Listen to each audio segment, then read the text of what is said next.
Good morning. हम कक्षा 8 के संस्कृत के बोर्ड पेपर के प्रश्न 1 से 20 तक पहले बता चुके हैं पूर्व के वीडियो में। अब 21 से हम इनको आपको बताने जा रहे हैं। प्रश्न 21 है, अधोलिखितानां वाक्यानां घटनाक्रमानुसारेण क्रमायोजनम कुरुते, अर्थात नीचे लिखे गए वाक्यों को घटना के क्रम के अनुसार उनको लिखें। अनारतम कुर्दने से श्रांत अवध, लगातार कूदने की वजह से वह शांत हो गया। लोमशिका एथम वार्ता श्रोती, इसमें लोमड़ी इस वार्ता को सुन रही थी। आशीष कश्चित चंचलो नामे व्याध, अर्थात कोई चंचल नाम का व्याध था, शिकारी था। वृक्ष अवदत मानवा अस्माकम छायाम विरमंती, वृक्ष बोला मनुष्य हमारी छाया को त्याग देते हैं, छाया लेते हैं, सॉरी। चंचल वृक्षम उपागम्य अपृच्छत, चंचल वृक्ष के पास जाके पूछता है। पुनः पुनः कुर्दन करता दृश्य है, बार बार वे फिर कूदते हैं। एका लोमशिका बद्री गुलमना पृष्ठे नीलिमा, एक लोमशिका अर्थात झाड़ियों के पीछे छिपी हुई थी। केन प्रकारेण त्वम एतस्मिन् जाले प्रवेश, किस प्रकार से इस जाल में प्रवेश कर गई।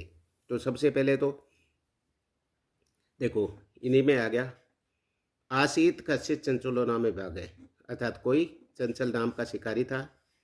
चंचल वृक्षम उपागम अचत, चंचल वृक्ष के पास जाकर पूछता है।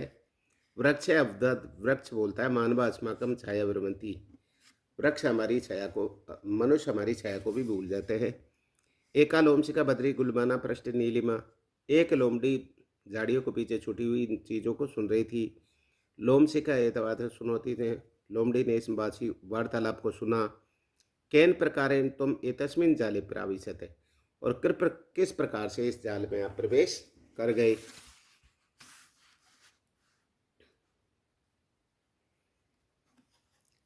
पुनः पुनः कुर्दन कृत्वा दर्शय, बार बार कूद करके दिखाओ।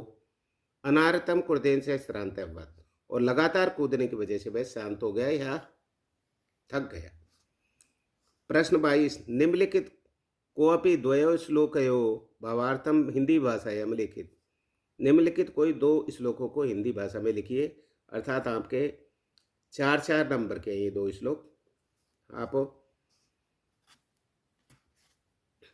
जैसे ये दिया हुआ है, चिंत्यमाना ही विपदाम आदाम में प्रतिक्रिया न कूपम खनम युक्तम प्रदीप्ते अग्नि, इसका हिंदी भावार्थ होता है, प्रस्तुत श्लोक में प्रेरणा देते हुए कहा गया है कि विपत्ति आने पर पहले ही उसके निवारण के उपाय सोच लेने चाहिए, क्योंकि विपत्तियां आने के बाद में किया गया उपाय उसी प्रकार से व्यर्थ है जिस प्रकार आग के घर जल जाने पर कुआं खोदना व्यर्थ है। एक एक चीज़ों में देख लो, चिंतित माने चिंता करनी चाहिए, विपदा मन विपत्ति, आदा में आने से पहले प्रतिक्रिया मन प्रतिक्रिया करनी चाहिए, न माने नहीं। कूप माने कुआ, खनन मान खोदने से, युक्त माने उपयुक्त है, प्रदीप ते वहग्न अग्नि, जब घर जल जाए, अर्थात घर जले उससे पहले ही कुआ खोद लेना चाहिए, अर्थात कोई विपत्ति आए उससे पहले उसका निवारण का उपाय सोच लेना चाहिए।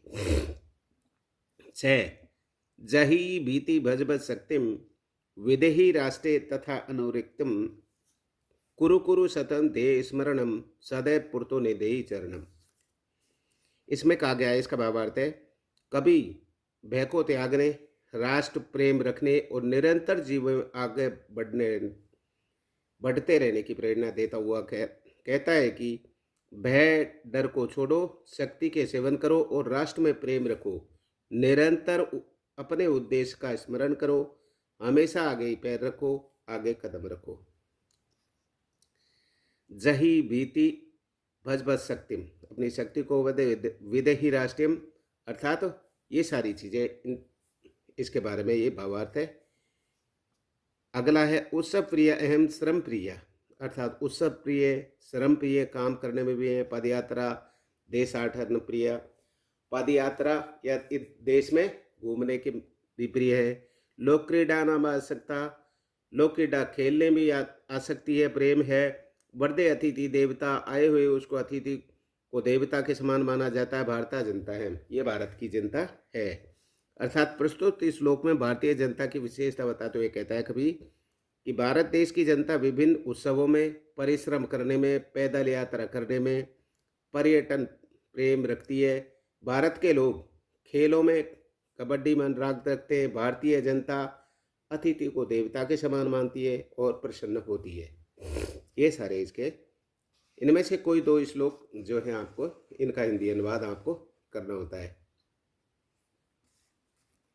प्रस्तेयी गृहम शून्यम सुता बिना, अर्थात पुत्री के बिना घर शून्य है, अथवा डिजी भारतम पाठ का सार लिखिए। तो गृहम शून्यम सुता बिना, पुत्री के बिना घर का सूना है, इसका पाठ का सार है। मैं बोल देता हूँ, आप देखते चलें। प्रस्तुत पाठ कन्याओं की हत्या पर रोक और उसकी शिक्षा सुनिश्चित करने के लिए प्रेरणा हेतु निर्मित है। समाज में लड़के और लड़कियों के बीच भेदभाव की भावना आज भी समाज में यत्र तत्र देखी जाती है, जिसे दूर किए जाने की आवश्यकता है। संवादात्मक शैली में इस बात को सरल संस्कृत में प्रस्तुत किया गया है। पाठ के अनुसार राकेश अपनी गर्भवती पत्नी माला को गर्भ में पल रहे शिशु का लिंग पुत्री या पुत्री का पता लगाने के लिए चिकित्सक के पास भेजता है। रास्ते में राकेश की बहन शालिनी को जब वास्तविक बात का पता चलता है तो वह अत्यंत क्रुद्ध होकर अपनी भाभी माला को वापस घर ले आती है। घर पर अपने भाई राकेश को इस घोर पाप करने की मनसा पर फटकारती है एवं उसे समझाती है। अपनी बहन की बात सुनकर राकेश को अत्यधिक पश्चाताप होता है। वह पुत्र व पुत्री को समान भाव से देखने की प्रतिज्ञा करता है। इस प्रकार प्रस्तुत पाठ में नारी के महत्व को दर्शाते हुए भ्रूण हत्या करने की महापाप बतलाया गया है।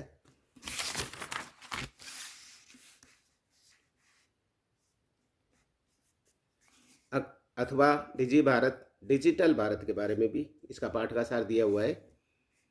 प्रस्तुत पाठ डिजिटल इंडिया के मूल भाव को लेकर लिखा गया है।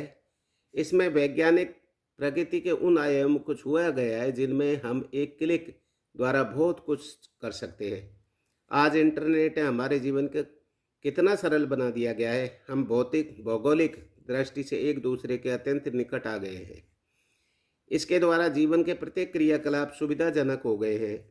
ऐसे ही भावों को यहाँ व्यक्त किया गया है।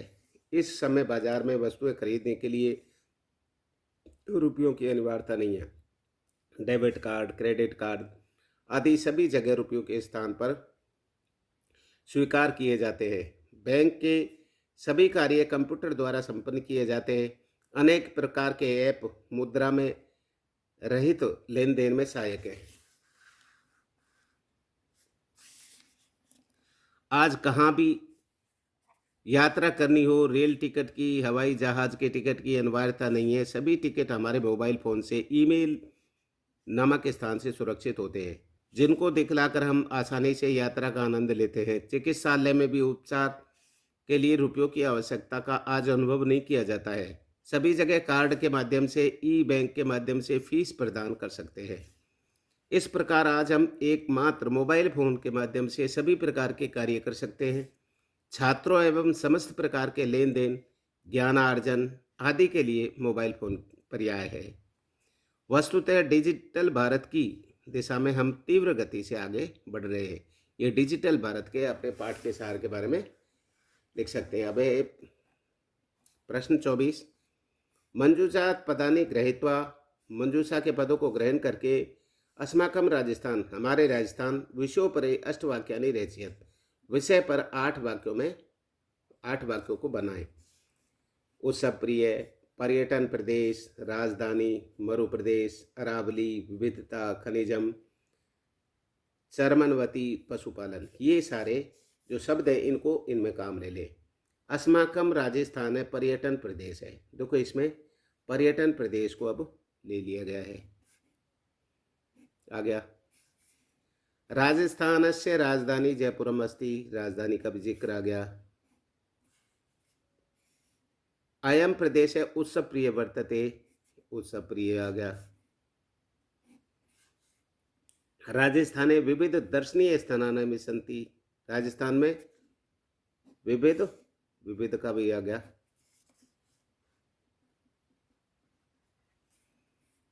अयम मध्य प्रदेश है, इत्यादि नाम में प्रसिद्ध है। मरु प्रदेश अर्थात ये रेगिस्तान वाला प्रदेश है।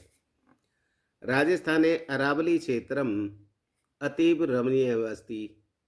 अरावली क्षेत्रम, ये अरावली का भी आ गया। अत्र विविध खनिजानी, तो ये खनिज का भी आ गया। पदार्थ प्राप्यन्ते। राजस्थान पशुपालन कृषिका कुर्वन्ति। इस प्रकार से इनके एक एक शब्द का प्रयोग करते छोटे छोटे वाक्य बनाए। इसको नहीं कर सकते तो इसका अथवा में भी दिया गया है, इसको नहीं कर सकते तो इसको कर ले। रिक्त स्थानानि मंजूषात पूरयित्वा प्रार्थना पत्रम लिखत। रिक्त स्थानों की पूर्ति करके मंजूषा के दिए गए इन शब्दों से प्रार्थना पत्र को पूरा करो। मनोहर है, अवकाश के लिए, शासकीय, आवश्यकम, से धन्यवाद, आगंतुम, प्रधानाचार्य, एक दिवसीय। अब ये आप यहाँ इसमें सेवायाम श्रीमंत प्रधानाचार्य महोदय, यहाँ प्रधानाचार्य आ गया। शासकीय उत्कृष्ट उच्चतर माध्यमिक विद्यालय, उसका नाम आ गया। विषय एक दिवसीय अवकाशार्थम प्रार्थना पत्र, ये आ गया यहाँ। महोदय निवेदनमस्ति, निवेदन है कि यत् मम गृहे अद्य, आज मेरे घर पर आवश्यकम कार्यम वर्तते, आवश्यक आ गया। अतः अहम विद्यालय आगंतुम न शक्नोमि, इसलिए मैं विद्यालय आने में असमर्थ हूँ। कृपया अवकाशम स्वीकार करोति, इसलिए मेरा अवकाश स्वीकार करें। से धन्यवाद। भवनाम आज्ञापालक शिष्य, आपका आज्ञापालक शिष्य नाम मनोहर है, कक्षा 8, दिनांक लिख दिया। प्रश्न 25, अधोलिखित गद्यांश से पठित्वा प्रश्नानाम उत्तराणि संस्कृत भाषायाम लिखित। नीचे गद्यांश को पढ़ करके प्रश्नों के उत्तर संस्कृत भाषा में दीजिए। अर्थात 2-2 नंबर के 4 प्रश्न हैं। प्लास्टिकस्य मृत्तिकायां लयाभावात् अस्माकं पर्यावरणस्य कृते महती क्षति भवति। प्लास्टिक के मिट्टी में मिलने से हमारे पर्यावरण को बहुत क्षति होती है, बहुत नुकसान होता है। पूर्व तो कर्पासेन, चर्मणा, लोहेन, लाक्ष्या, मृत्तिकया, काष्ठेन व निर्मितानि वस्तु एवं प्राप्यन्ते। पूर्व में कपास से, चमड़े से, लोहे से, लाख की मिट्टी से और लकड़ी से निर्मित वस्तु प्राप्त होती थी। अधुना तथा स्थाने प्लास्टिक निर्मितानि वस्तुएं प्राप्यते। आज उनके स्थान पर प्लास्टिक से बनी हुई वस्तुएं प्राप्त होती है। प्रस्तुत गद्यांश से उचित शीर्षकम लिखित। प्रस्तुत गद्यांश में उचित शीर्षक लिखो, यह हो जाएगा पर्यावरण संरक्षणम। प्रश्न 2, पर्यावरण क्षति केन भवति। पर्यावरण की क्षति कैसे होती है, अर्थात पर्यावरण क्षति प्लास्टिक भवति, प्लास्टिक से होती है, प्लास्टिक इनका उपयोग करने से। प्रश्न 3, प्राकृतिकम वस्तुनि स्थाने वर्तमान किम प्रयुज्यते। प्राकृतिक वस्तुओं के स्थान पर वर्तमान में हम किस चीज़ का प्रयोग कर रहे हैं।